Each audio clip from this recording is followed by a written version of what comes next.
Well, a good day to you. I'm Debbie Georgiani along with Jerry Usher, and welcome to Take Two with Jerry and Debbie. This is where we take a fresh look, a new look at life and, the world around us. And today we're going to be discussing I think it's a really beautiful topic, Jerry. I love it because it allows all of us to kind of weigh in and share what we did with our children, is teaching kids how to pray. And how early should we do it? How do we do it? What works, what doesn't work, what, gives kids that confidence they need when they are praying to God. So, Jerry, can't wait to tackle this. I almost stuttered. I can't wait to tackle this subject because I am so passionate about it. Being in youth ministry for so many years, I'm a firm believer that the sooner we allow our kids to just open up those lines to God in conversation, the better off we will be. What do you think? No, I agree.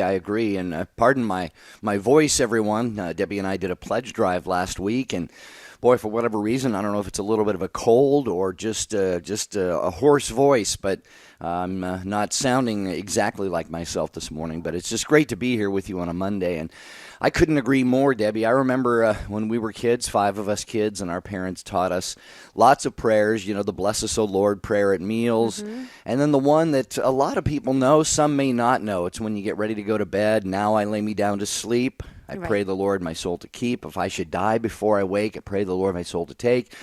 Then we would go through a long litany. God bless Daddy, Mommy, Mary, Jerry, Joe, John, Jim, Grandma, Grandpa, And but like the Waltons.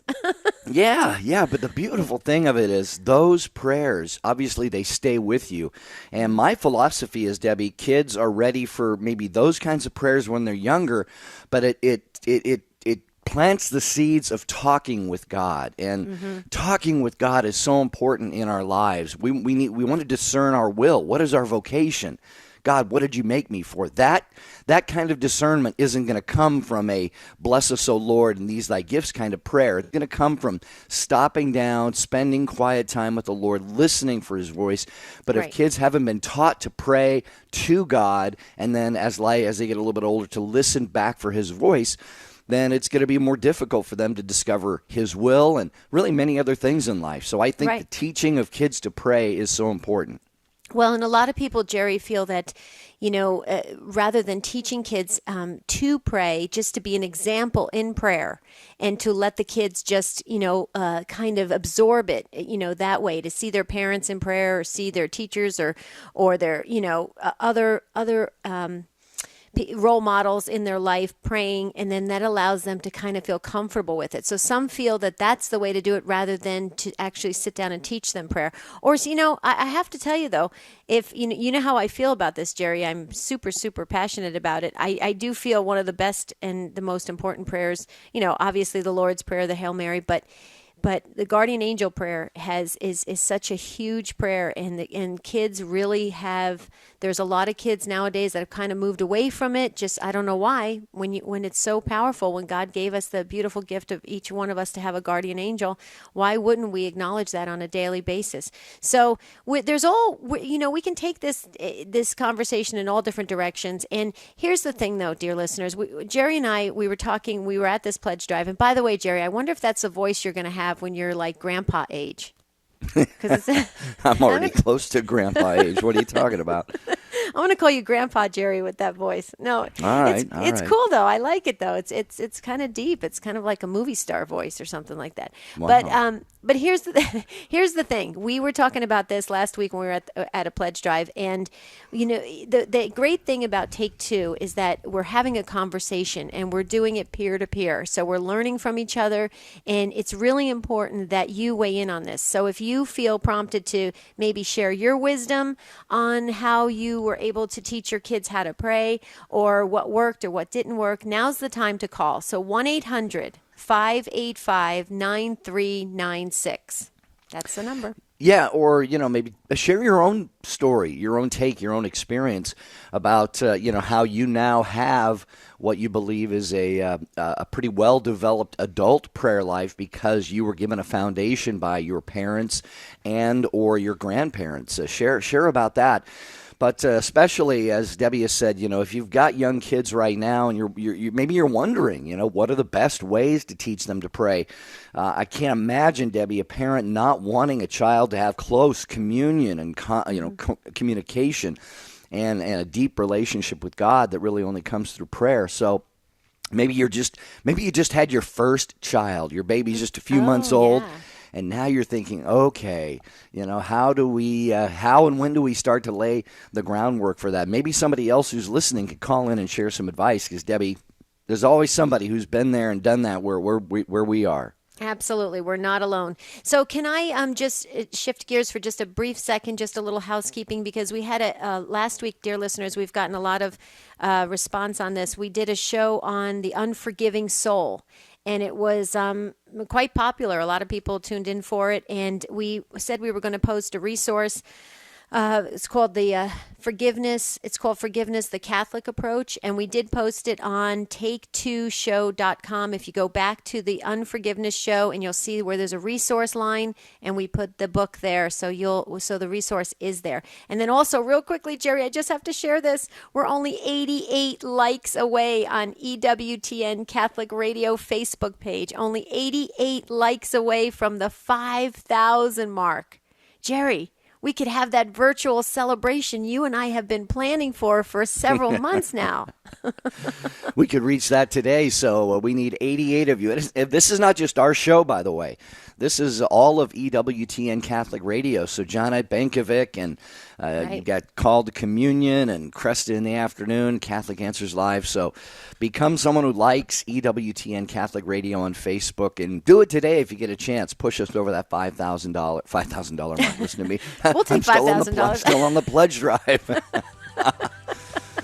All right, we're talking about teaching your kids to pray. When we come back, your takes on what you have done for your kids. What's been the fruit in their lives? Talk about the fruit of a prayer life in the lives of your young kids. You've got to be able to see it. It has to make a change, a difference in their lives. 1-800-585-9396. At St. Patrick's Cathedral in New York City, Pope Francis said, "We have to ask ourselves, are we even capable of counting our blessings? If we don't take time to count our blessings, we forget that they're there. Sadly, we tend to do this with the greatest blessings in life. Sure, we thank the person behind the counter who just handed us our change, but when's the last time you told someone that you treasure the gift of his friendship? As silly as it sounds, have you thanked your kids for letting you be their dad? Do you thank your spouse for the gift of her life? Married people can often feel lonely because they get so used to each other that they almost forget that they're not alone. Friends, family, a good meal, a pretty sunset. These are the things that make us super lotto winners. Be sure to cash in. Take a few minutes every day to stop, notice your blessings, and thank God for them. That's where gratitude begins, and joy is never far behind. This is Chris Stefanik from RealLifeCatholic.com on EWTN Radio. GMA Songwriter of the Year, Matt Maher, Deacon Harold Burke-Sivers, and Father Larry Richards are coming to the Chaffetz Arena, St. Louis, April 23rd. One Faith Experience is a unique, dynamic, full-day conference and concert event that will leave you re-energized in your faith, lift your spirit, and empower you to help set the world on fire for Jesus Christ. One Faith Experience, Chaffetz Arena, St. Louis, April 23rd. Tickets for this life-changing event start at just $15 and are available online at onefaithexperience.com. Hello, this is Bishop Ronald Gaynor of the Diocese of Harrisburg, Pennsylvania. This is Michael Warsaw, Chairman and Chief Executive Officer of EWTN. Hello, this is Father Mitch Pacwa. Have a blessed Lent from all of us at EWTN Radio.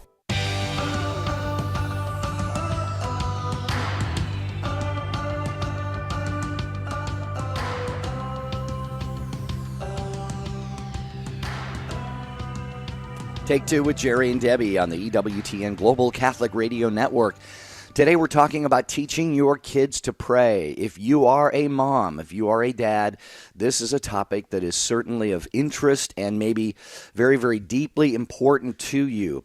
So we want you to be able to share what your experience has been If you've got grown kids now, well, what time in their lives, what age did you start to teach them to pray? Debbie, a lot of people will say, I hear husbands say, for example, and fathers, when their babies are in the wombs of their mothers and his wife, he will actually pray over the womb and lay his hands on there and say prayers, and even, I don't know if it's so much trying to teach the baby at that age to pray, but the baby hears these things and they remember them. It's often the same with music. When they come out of the womb, if you played certain music, they're familiar with that. I'll tell you a little quick story. I was in the hotel restaurant industry when I was carrying my first child, and I used to have to get onto the freeway at 5:30 in the morning to do the opening shift at the hotel, and I would pray the rosary.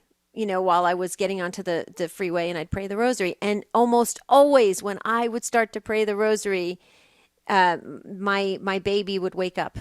He would wake up every time. And I was like, okay, we're going to pray the rosary together. Every time I could feel him wake up. It's so in tune. They hear everything. That's why they say classical music, to play when the baby's in the womb. And that's why it's so important. They're connected even before their feet touch the ground on this earth. So it's really a very interesting thing, Jerry. I mean, I do believe there's a lot of merit to that, to praying when the child is still in the womb. Okay. All right. Well, share your takes with us on this at 1-800-585-9396. Don't be scared off by my voice today. I don't know what happened. Debbie and I hosted a Catholic Radio pledge drive last week, and then just that night even, I started to get a little bit hoarse. So 1-800-585-9396. We're going to go to Portland, Oregon. Mater Dei Radio listener, Athanare, I hope I got the name right, listening to EWTN on Mater Dei Radio. Athanare, welcome to Take Two with Jerry and Debbie. Was I close on your name? Are you there? It's close enough. Athanair. Okay, sorry about that. Okay. Hi. Hi. I was just calling to kind of just share a story with you guys. It's kind of funny. I've been listening to you guys for about a week now. It's because I'm actually running late to work. But for the past week, something has just been telling me to call you guys, because yesterday when you guys did the thing about forgiveness and everything, and then something tells me to call. And today after I turned it on, you guys started talking about, children praying at a young age. And I have a 3-year-old. I have a 2-year-old and a 3-year-old. And before I found out I was pregnant, we actually found out my older sister was not able to have kids. She has medical issues. And my parents are part of the Worldwide Marriage Encounter. So we interact with a lot of priests. And after we found out my sister was not, doctors told her she couldn't have kids, my parents and the priest and we kind of just started praying together. And the priest just said that we were going to be blessed, our family was going to be blessed with a baby that was going to serve God. About 3 weeks later, I actually found out I was pregnant. Wow. And, ever since my son was like 6 months old, he's always gotten really excited about, going to church. He actually, prays. He gives people the sign of the cross. And it's just something that's in him, and it's just so funny because when he draws like cars, or he'll say that he will be a pope when he gets older. And it's just something that he says, like, I've never, kind of pushed that on him. He just does it on his own. And it's something that, I definitely want him to grow in his faith more. It's just so funny that, we still talk to a lot of priests, and we actually have priest Salomon. He's in White Salmon, and when he comes visit us, he always is just talking to my son, and my son is just so intrigued about everything that has to do with God. Like, he'll ask me why Jesus is in the cross. He'll ask me about the Virgin Mary, and it's just something so beautiful that I always I get so overwhelmed with emotions because it's he's my son and he's so little, and it's just so beautiful to me that he's he's so in love with God, and he's so in love with, the church and everything like that. And and I'm so glad I can share that with you guys because, I'm before my kids, even right now, I don't really pray that much. But when I see my kids do it, when I see, my son Chase doing it, or how he just talks about God and Jesus and the Virgin Mary and in church, it makes my heart really warm. And I wish, and I will continue to grow in my faith so I can give my kids, I can answer the questions. I can, I can teach them to pray. I can just be that support that, sometimes we don't have growing up because we don't know how to pray. Maybe our parents don't really teach us. And I just want to be there for my kids. And, I'm just so happy that I can share this with you guys. Well, thank you, and we can hear your emotion of joy, and that's beautiful. And the overwhelming sense is just the beauty that God has put this beautiful child in your midst, and you get to be inspired by your child. You get to inspire your child, and it's very interesting because when Athanair, one thing I want to share with you is that Catechesis of the Good Shepherd. It's a religious education program. It's a Montessori based. It was out of Italy, and it's all over the country. And what we have seen from Catechesis of the Good Shepherd is that children are leading their parents back into the faith. Children are, because they are so eager and curious and thirsting for the faith, just like your son is. So that's happening, and so that's a good thing. So you don't have to feel like it's okay if your son is the one leading the family, if you will, and inspiring the family to go deeper in the faith. That's great. Whoever does it, whoever starts that, that initial, spark of it, that's great. And then what you said is so perfect. You're going to continue to increase your faith formation so that you can be part of the growth. One thing I would suggest, if your son hasn't been consecrated yet to the Blessed Mother, I would talk to some of your priest friends and just think about, praying and consecrating your son to the Blessed Mother, because, if your son does have a vocation in the priesthood or some other form of a vocation in the church, it's always so important to surround your son with many, besides you and your family and other priest friends, everybody that can help, all the heavenly realm that can help. And because a vocation really does take a lot of, effort from all of us to support it. So I think it's beautiful. I mean, you got to keep us posted and let us know how your son is developing, and if he's holding on so eagerly to the faith and wanting more and more. I think that is beautiful, and you're blessed. You're absolutely blessed. And so we wish you all the best, and keep us posted. We're glad that you started listening a week ago, and yes, that's got to be the Holy Spirit that prompted you, and you shared with so many of us. So thank you. Thank you. Yeah, thank you, guys. All right, Athanair, thank you so much for calling Take Two with Jerry and Debbie. 1-800-585-9396. Teaching your kids to pray. That is what we are talking about. And as we learned from that call, they can teach us a lot as well. Exactly. By their very innocent approach to spiritual things and prayer. So we're going to go to Mary Jo next, listening to EWTN Radio on St. Bernadette Radio in Peoria, Illinois. Hi, Mary Jo. Welcome. Good morning. Hi, thank you. Sure. I am single, and I did not have children. However, I'm a former child, and I remember very well learning how to pray. And I think the example of parents praying is first and foremost so important, but also things like one of my earliest childhood memories is my dad kneeling down by the side of my bed with me to pray my night prayers. For years and years and years we did that. And we would pray the rosary together as a family during Lent. So that sense of the example, I think, is so important. Also, being open to children's questions. I remember the first time I heard somebody pray the Hail, Holy Queen, and afterwards, when we got home, I said to my mom, you know that Queen prayer that they said? that was so pretty. Can you teach me that? And so she taught me what I called the Queen Prayer. And so I think a lot of, little ways. I would also notice my parents' devotion during Mass. And I remember one time during the consecration, I kind of glanced up at my mom, and I said, "What are you staring at?" Well, first she made me be quiet, but then afterwards she said, "When Father held the host up, that's Jesus." And I said, "Really?" Wow. From that point on, then I kept trying to, see his face in the host. And so I think it's very simple ways, again, of example and of openness to children's questions. Yeah.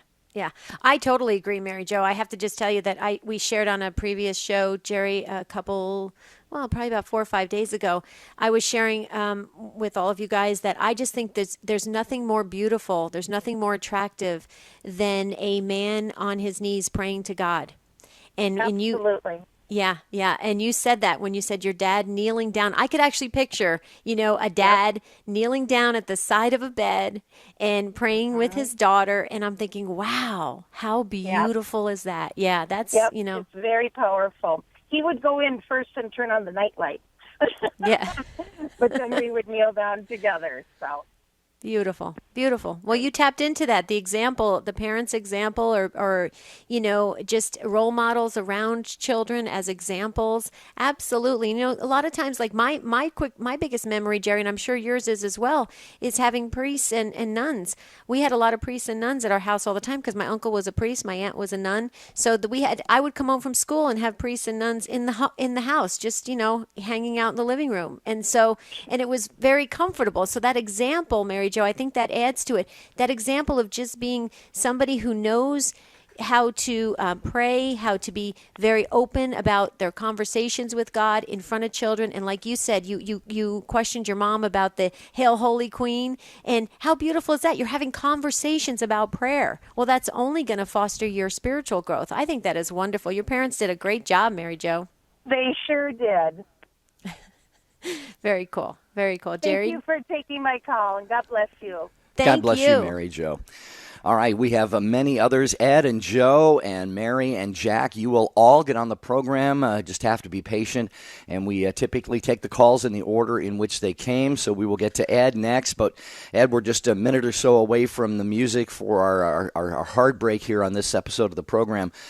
So rather than bring you on and then have to just jump in and say, "Hey, Ed, hold on a minute," we're just going to give you all the time you need on the other side of the break. But Debbie, you mentioned having clergy and religious around.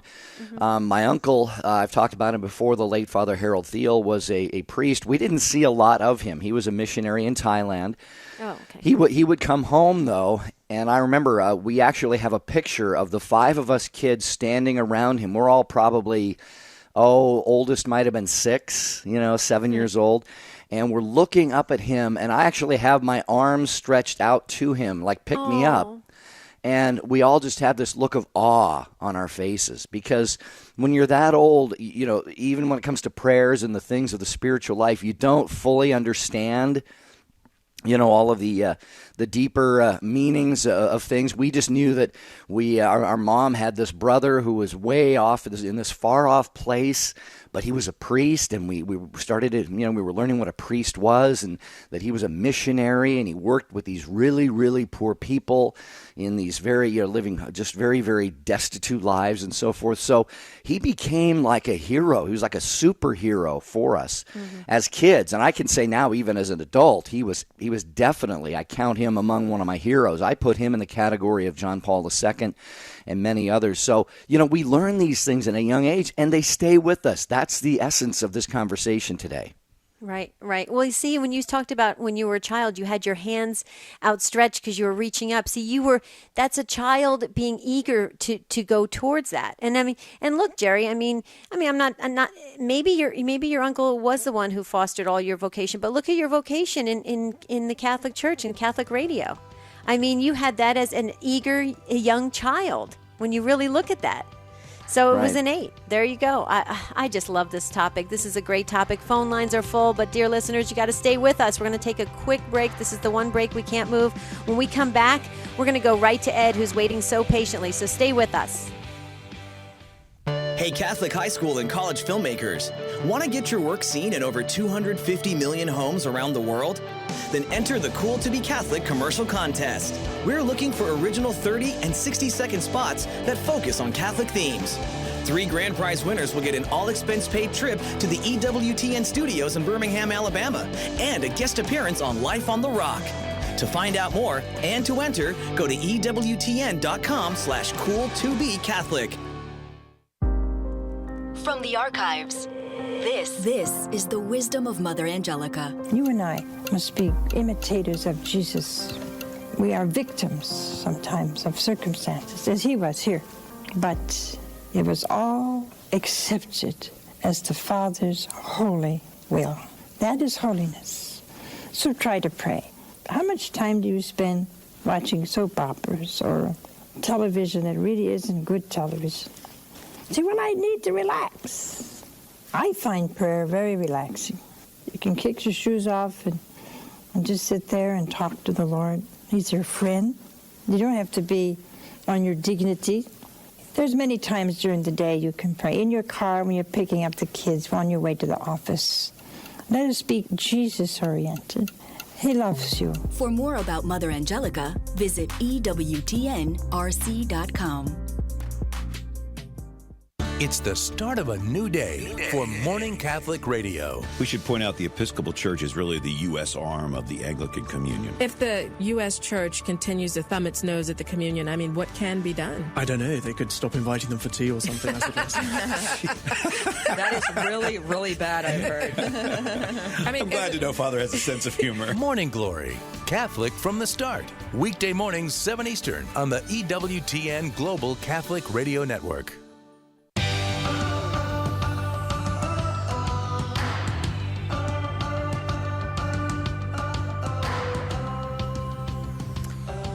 We're so glad you joined us. This is Take Two with Jerry and Debbie on the EWTN Catholic Radio Network. Okay, so as promised, we're talking about teaching kids how to pray. As promised, we're going to go to Ed, listening in Illinois on EWTN Radio. Hi, Ed. Thank you for waiting so patiently. Welcome to Take Two with Jerry and Debbie. Good morning. Good morning. I was brought up in a large Catholic, Irish Roman Catholic family. I'm a cradle Catholic. My wife is a convert. We have 4 children. We took our children to Mass every week from pretty much, well, after this first one. The first one we held off because we were afraid it was going to bother people. And after our first one, we just took all of them, pretty much as soon as they were good to leave the house. And as they grew older, they started complaining about the Mass being boring. We never brought toys or anything really to church for the children to play with. We wanted them to have an opportunity to focus on the Mass as much as a child can. And while it was difficult in the beginning, as they grew older, they started complaining about being bored and not knowing what's going on. So we got them their missals. We showed them how to use their missals, and they were suddenly, amazingly, they were much more well behaved.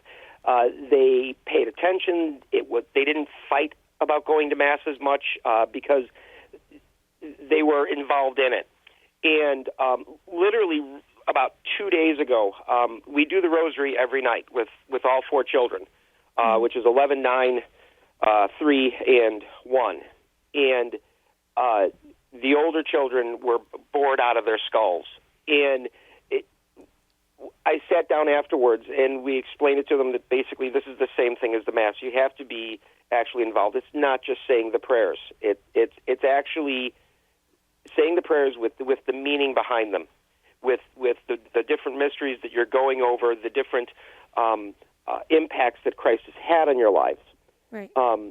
We have varying degrees of success, but I think the biggest thing that we found is the persistence and the gentle persistence of having them doing it, requiring them to doing it, with the understanding that eventually this will make sense, and telling them that you might not know how to actually say the prayer, and give it time. We've had a very good deal of success in getting them to do that. I did do the prayers. I was laughing because I remember kneeling with my daughters and saying the prayers and teaching them the prayers. Being that my wife has only been Catholic for maybe 12 years now, but only 3 years when we had our first child, it pretty much fell to my responsibility to teach our children the faith because I knew more than my wife. Right. And that was probably initially, I remember as a child, my mom taught me my faith. My mom taught me the prayers. My mom read from my Bible. I knew my dad went to church, and I knew he was very passionate about his faith, but I didn't have that input from my father. And being blessed that I was able to work at a Christian bookstore, I had a lot of resources at hand. And one of the things that it said over and over in all these different parenting resources is that it's the father's job to guide and teach that faith. And, Sure. When you look at the statistics, I can't remember the numbers, that fathers are so important to a child's faith that if the father does these things and the father initiates these things, the children are far more likely to take it to heart and to internalize it and make it their own. Right. And that's why I think it is important that you have both. Both my wife and I talk to our children every day about our faith and try to teach our children something new every day. But I think the father and the mother each have something different to bring to it. But without the father's input, it's much harder to cross that barrier with your children. Right, absolutely. Well, Ed, can I ask a couple questions? Are the 11, 9, 3, and 1, are they all girls or boys and girls? I have one boy and 3 girls. It's a very noisy house. Okay, how old is the boy? The boy is 3. Okay, the boy's 3. Okay, so your 2 girls, your oldest 2 girls, 11 and 9. Okay, so a couple things I just wanted to share because I've been in youth ministry in religious education for 25 years, over 25 years, so I have a lot of experience on this. I'm just a couple things. First of all, I want to just say you sound like a fabulous dad. Absolutely fabulous. I wish we could just bottle you and, send you all around the United States because you're just amazing, because you're so active and you understand the role of it. You're taking on the role of it. And so thank you for doing that because you're an inspiration to all young dads out there as well.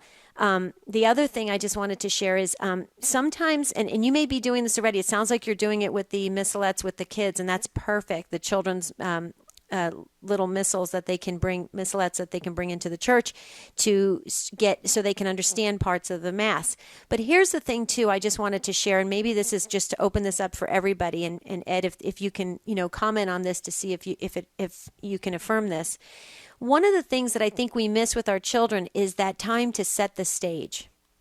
We get dressed, get ready for Mass. Hurry up, get in the car. Hurry up, we're going to be late for Mass. You go into Mass. You're just so proud you got the whole family together. And you're getting into Mass. I'm just saying, I'm speaking from experience here, so I've lived this. So you're getting into Mass, and you forget that once you open the doors of that church, once you're on the grounds of the campus grounds of the church, but when you open the doors of the church, you're in sacred space.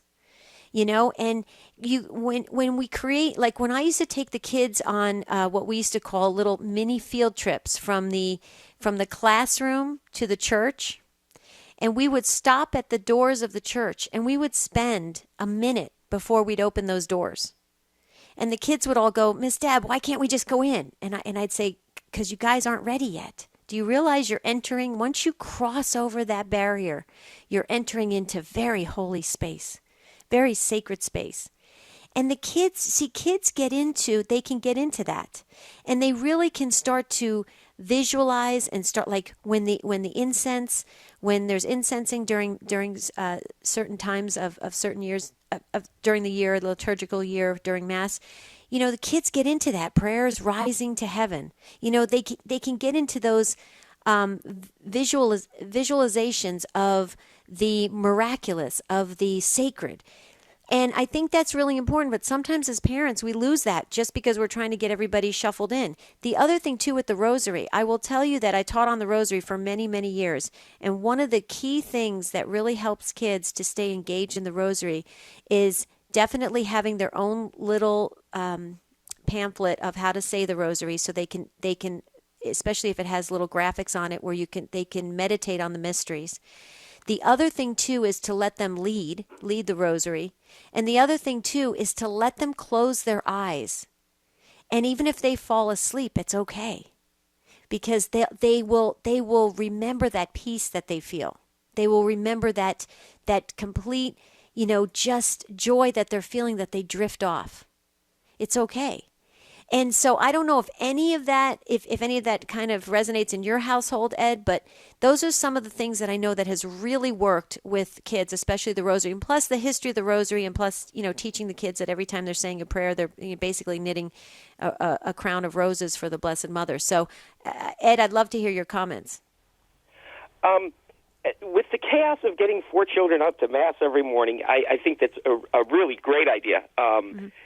Getting 4 kids, 2 of them still in diapers, right? It can be daunting because you're trying to get there on time, and even if you're late, I think that is something we're going to do going forward, because usually it's get in to try to get to the Mass. One of my daughters is an altar server, so usually we're trying to hustle out as fast as possible to get her to Mass so that she can serve. Right. But that, I think, is a definite. I've been lucky. I'm a Knight of Columbus. I've also taught religious ed. With 4 kids, I had to give up the teaching RE. It's a little too much being with the Knights of Columbus. But I think the example that you live and that you lead is far more powerful than any words you can say in actually doing things, going for the Marches for Life, right. As a family group, as with all of you, going and doing things, doing food drives. I think my all-time, probably the biggest thing being part of the Knights, one of the things that we do is we did food drives. And I remember coming home, and there was a women's shelter that needed food. And I was telling my wife how overjoyed I was at the amount that we collected for babies, because they had put out a special need for young infants. And I saw people coming in, buying a loaf of bread and rolling a cart of baby food toward us. And you're overwhelmed with the giving that you see these people doing. And not 3 days later, my children, and this was when we only had 2 of them, my daughters were driving my wife nuts. So she told them to go outside, do something for your father. Just do something, make your dad happy. And they went and they got their radio flyer from the backyard, and they went up and down the block, door to door, to collect food for the local pantry. Wow. And when you see your kids do stuff like that, when you don't give them specifics of, hey, do this, but they instinctively know that doing a Christian act, doing a giving, selfless act, that is what will make their parents happy. That's when you know that you've done at least something right. You've gotten somewhere with your kids. That is a good indicator of that, Ed. Absolutely. So, brother, we're going to let you go. I'm a brother Knight as well. Debbie's husband is a 4th degree. We're both 4th degrees. So, thank you, Ed. We're gonna let you go on that. Great take, great contribution to the program, and we've got several others waiting to weigh in on this topic of teaching kids to pray. So, thanks, Ed, so much. Back to the Rose City to Jack, listening to EWTN on Mater Dei Radio. Hello, Jack. You're up next on Take 2 with Jerry and Debbie. Hi, Jerry and Debbie, and blessings to you. And back to you. Hey, what I wanted to share was Matthew 7:7, where it says the answer to prayers. Ask and it will be given to you. Seek and you will find. Knock and the door will be open to you.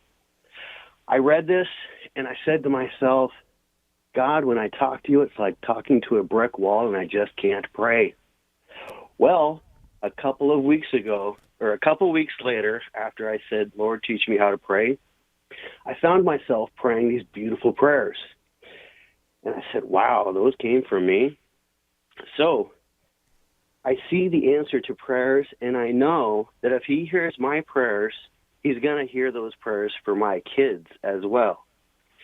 And I wanted to share a prayer with you that came out of me, or it came out of the Holy Spirit. It's titled Omnipotent. It says, I was once asked, if God is omnipotent, all-powerful, is there anything he can't do? Like build a rock so big even he can't lift it? The answer, I don't know.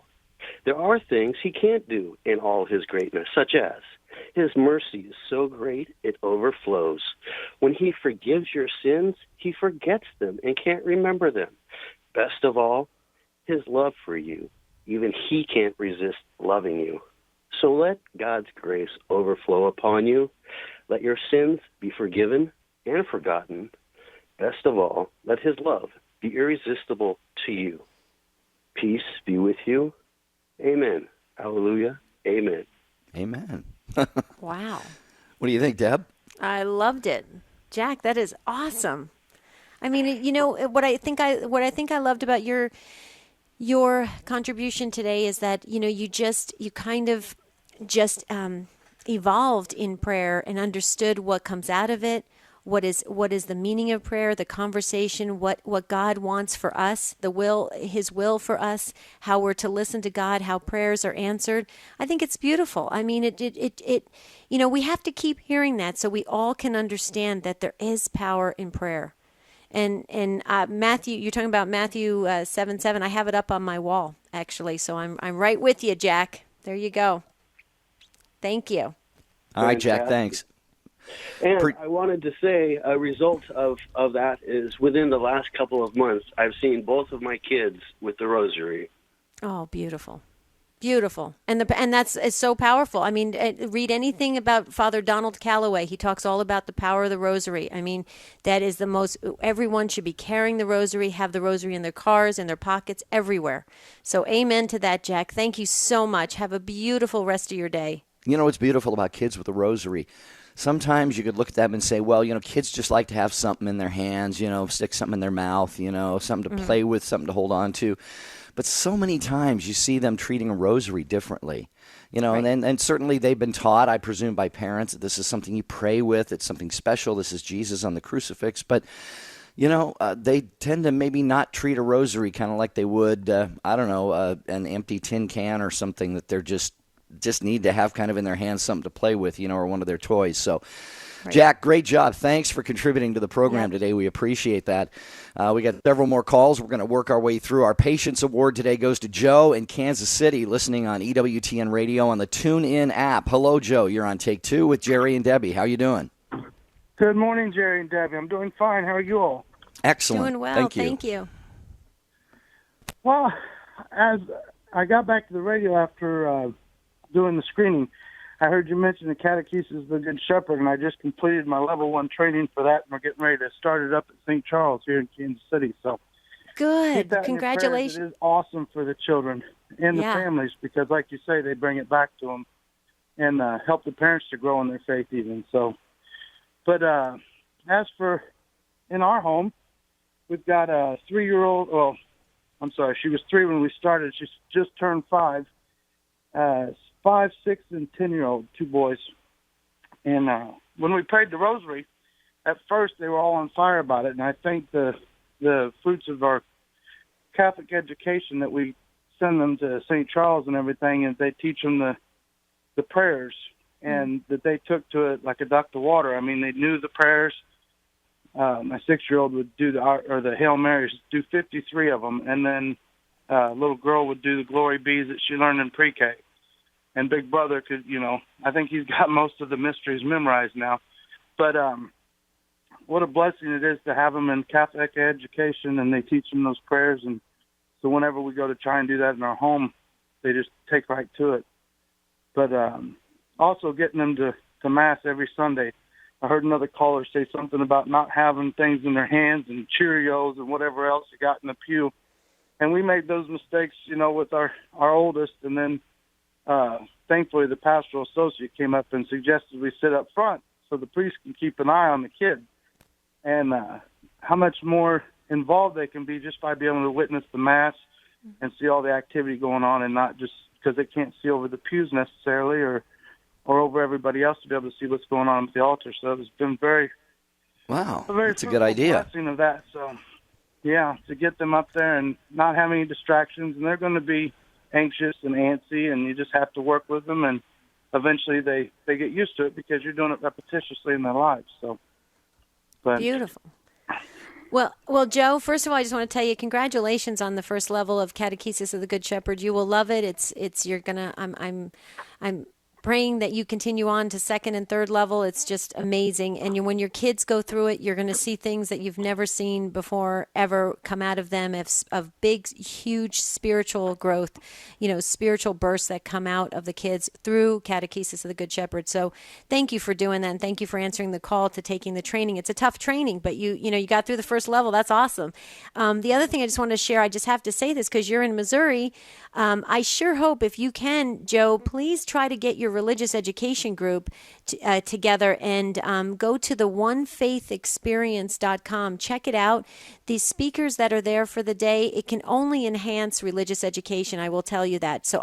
And tickets are selling super fast now because we're into 45 days. It's in St. Louis at the Chaffetz Arena in St. Louis. But if you can go to the onefaithexperience.com, I really think your RE group and all the kids and your families would really benefit from it. So if you haven't heard about it yet, please go to the onefaithexperience.com.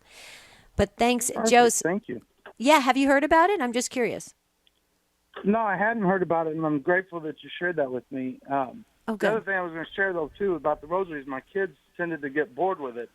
Mm-hmm. And so in place of that, I would take and give them a blessing and pray the St. Michael prayer over them as a group, and they're learning that prayer from my wife and I, sharing it with them, and we just wrap our arms around each other and pray that, and it keeps them sleeping well at night. They don't have nightmares as much, and give them a little blessing. There's even an actual prayer for that we found, that you can cross your children on their forehead, and it used to be an old Jewish custom that they did that. So that the father would bless their children.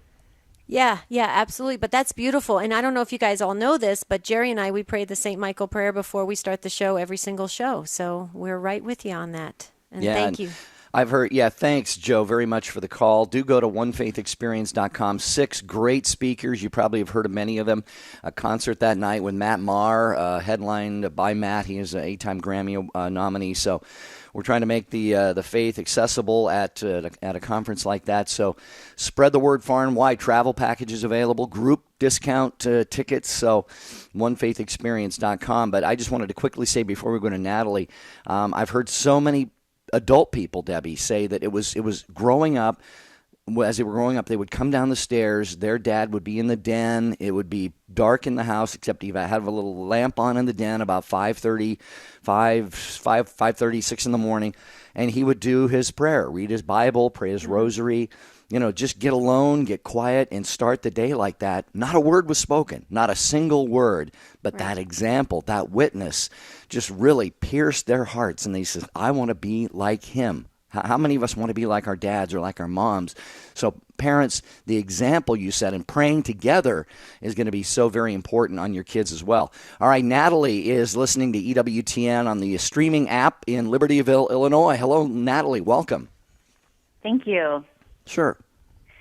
So when I called, I actually had a question about continuing to take my kids to adoration.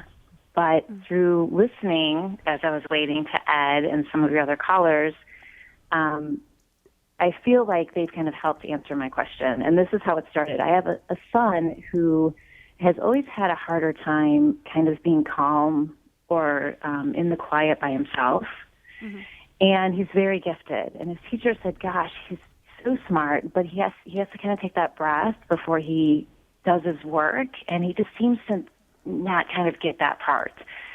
So I've been kind of feeling a calling about going to adoration myself, and I thought, well, this might be great for him because it's, that presence and just that kind of calmness. And maybe, who knows, maybe he'll kind of start to feel a little bit more comfortable with it.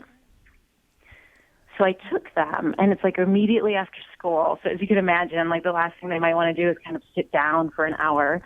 But I took them, and it was different than I had expected. We prayed the rosary, which was wonderful as a group, and then it was a session of prayers from them. So there wasn't really that quiet time that I was kind of hoping for him to experience. So my call was, do I continue trying to push this with them, because I don't want to make it in a time that they don't enjoy. Right. But while I was listening to you guys, I was thinking about how after the rosary, he kind of like spread out in the pew, and I didn't mind. He just kind of laid there and listened to the rest of all the prayers. Mm-hmm. Not so much participating, but was there. Right. So I think, as I'm mentioning, it's almost like you guys kind of answered my question before I got here, that even though it wasn't that quiet time I was thinking of, I think he was able to get his own quiet time. Exactly. You got it. You absolutely got it, Natalie. And I'll tell you, there's so many kids like your son, and I can't tell you how many kids would even just go into the Adoration Chapel and just fall asleep or take a quick nap. But you know what? The Lord is speaking to them, and they're there. They're present. And there's no right or wrong way in adoration. I've often said that. I've often taught that with the kids and with the parents. And the other thing too is there doesn't have to be an hour. Kids sometimes only really can handle maybe 10 minutes, 15 minutes until they work their way up. So there's all different. It's not like a one size fits all. But Natalie, yeah, I do believe that you had your question answered just through listening to your peers, and we're all walking the same walk. So I think that's awesome. Check back with us and let us know, Natalie, how that works out as you continue to just let your son be your son. How cool is that? Yeah, Natalie, by the way, I just noticed that you're just about 4 hours away from St. Louis by car. Just another quick little plug. It's getting closer. I think we're down to 46 days until the One Faith Experience. Father Larry Richards, Tim Staples, Hector Molina, Adam Bly, Teresa Tomeo is going to be there. It's amazing. Deacon Harold Burke-Sivers, 6 speakers during the day, family-friendly, and then the concert that evening with the Thirsting and John Tibbs and Matt Maher. It's going to be a fantastic day. Tickets are only $15 or $18. Actually, many of the $18 tickets are gone already, but folks, the whole floor has been reserved and a lot of the lower bowl. So if you would want to bring your family, maybe bring a group from Libertyville. It's not that far, and you would not regret it. People are coming already from Syracuse, Fayetteville, Arkansas, Houston, Minneapolis, Wichita, and all around St. Louis. Debbie, I'm excited about that. And I just want to say to Sandy in Illinois, Sandy, I just got your email. I will reply about how to teach kids to talk God, going deeper in mental prayer. We didn't get into that a lot in this program, but I'll reply via email. So my takeaway, Debbie, is we gotta start young with our kids, because it develops into a full-blown, not only a prayer life, but a relationship with God. That's right. And Elizabeth, we're so sorry. Please email us or keep it going on take2show.com. And the others, thank you so much. We'll see you tomorrow. Until then, have a beautiful and blessed day.